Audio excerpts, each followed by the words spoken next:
Ibu bapa, saudari dan saudara yang terkasih dalam kasih Tuhan kita Yesus Kristus. Hari ini kita merayakan hari Minggu biasa yang ke-23 dan Injil yang kita kutip hari ini dari Injil Lukas pasal 14 ayat 25 sampai dengan 33. Salib adalah kebijaksanaan hidup orang Kristen. Ibu bapa, saudari dan saudara yang terkasih dalam kasih Tuhan kita Yesus Kristus. Yesus tidak menahan pukulan-pukulannya, dan di sini ia memberikan serangkaian pukulan telak kepada siapapun yang mencari pemuridan yang mudah. Sepanjang perjalanan ini, hingga kematian Yesus, ia sendiri. Ibu bapa, saudari dan saudara yang terkasih dalam kasih Tuhan kita Yesus Kristus. Hari ini kita merayakan hari Minggu biasa yang ke-23 dan Injil yang kita kutip hari ini dari Injil Lukas pasal 14 ayat 25 sampai dengan 33. Salib adalah kebijaksanaan hidup orang Kristiani. Ibu bapa, saudari dan saudara yang terkasih dalam kasih Tuhan kita Yesus Kristus. Yesus tidak menutup-nutupi kenyataan hidup. Dan di sini ia memberikan serangkaian kenyataan-kenyataan itu kepada siapapun yang mencari dia dan mau menjadi muridnya. Sebab menjadi murid bukanlah perkara yang mudah. Sepanjang perjalanannya hingga kematiannya di Yerusalem, nilai pemuridan telah menjadi tema yang berulang.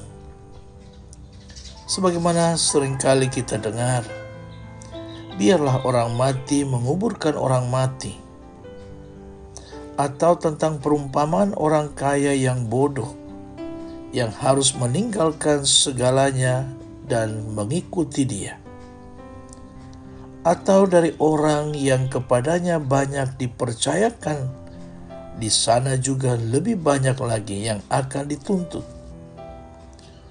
Bahwa ayah melawan anak, anak melawan ayah, bahkan lebih dari itu, membenci ayah dan ibu, dan serahkan seluruh hartamu. Saudari dan saudara yang terkasih, sejumlah tuntutan-tuntutan ini dapat dikaitkan memang dengan cara berekspresi sempit, kemudahan superlatif, dan kurangnya perbandingan. Tetapi tidak ada keraguan tentang tuntutan mutlak yang dibuat bagi seorang yang mau menjadi murid. Saudari dan saudara yang terkasih, ketika Yesus membuat tuntutan ini, dia tahu apa yang ada di depannya dan hanya meminta murid-muridnya untuk mengikuti jalannya sendiri. Kita harus menghitung besarnya biaya sebelum mulai membangun menara. Sebagian besar dari kita tentu saja sudah mulai membangun menara. Tidak ada jalan untuk kembali dari membajak. Hanya doa untuk keberanian dan kesetiaan yang melampaui kekuatan kita sendiri. Saudari dan saudara yang terkasih dalam kasih Tuhan kita Yesus Kristus, Lukas menggambarkan situasi perjalanan ke Yerusalem untuk menguraikan arti murid Yesus, mengikuti Yesus. Turut serta jelas tidak memadai, di mana orang harus ambil sikap dengan sungguh-sungguh dan mempertahankan keputusannya, bahkan dalam penderitaan sekalipun. Tak mungkin mengikuti tokoh lain di samping Yesus. Syarat-syarat untuk mengikuti Yesus harus jelas terang benderang. Yang beralasan perasaan sementara mau mengikuti Yesus, kiranya itu salah alamat. Penilaian yang jelas, terpikir, keputusan yang rasional. Inilah yang cukup untuk bertahan dalam keadaan yang sangat sulit yang ditimbulkan dalam mengikuti Yesus. Yesus menggambarkan syarat untuk mengikutinya dengan tajam sekali. Mungkin dilatar belakangi oleh pengalaman pahit bahwa banyak anggota umat sudah murtad waktu kesulitan-kesulitan mulai timbul. Bukan soal jumlah, tetapi mutu umat sangat menentukan.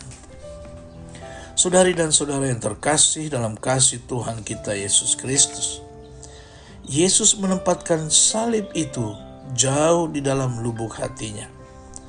Karena itu dia memberikan salib itu hanya kepada orang-orang yang dekat dengannya. Sayang memang, orang-orang yang paling dekat dengan Yesus adalah Anda dan saya. Karena itu kita harus menderita sebagai akibat persahabatan kita dengan Yesus. Singkatnya, kita mau belajar, menerima dan menanggung salib kehidupan dengan menaruh kepercayaan yang utuh akan penyelenggaraan ilahi. Dengan sikap rela dan terbuka, dengan lemah lembut dan rendah hati. Sahabat-sahabat Yesus tidak akan pernah menghindari salib. Kita akan disalibkan juga bersama dengan Yesus melalui penderitaan-penderitaan kita.